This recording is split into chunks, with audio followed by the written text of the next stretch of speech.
देखी जा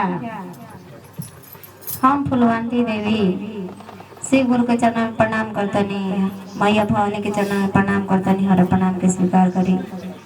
साहेब नरेंद्र भैया के कुल चरण में प्रणाम करतनी। हर प्रणाम के स्वीकार करी। लीलम दीदी के चरण में प्रणाम करतनी। हर प्रणाम के स्वीकार करी। सब गुरु भाई गुरुवान के कुल चरण में प्रणाम करतनी। हर प्रणाम के स्वीकार करी। हम शिव गुरु के भजन गावे जातनी। अगर हमार भजन अच्छा लगे तो हमारा चैनल को लाइक सब्सक्राइब करब जा, हमारे चैनल के आगे बढ़ाई जा। देखी जा महादेव जी होली कैलाश पर्वत पर खेलतनी। देखी सब हमनी के अपना दल में बानी जा, वहाँ के अपना दल में बानी। तो देखी जा कैसे खेलतानी, केकरा संग खेलतानी कैसे। आरे होली खेला सुहावारे गोरो कैलाश में भूतावे पारे तो संगे। होली खेले सुहावारे गोरो भूतावे पारे तो एके संग। होली खेला सुहावारे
होली खेला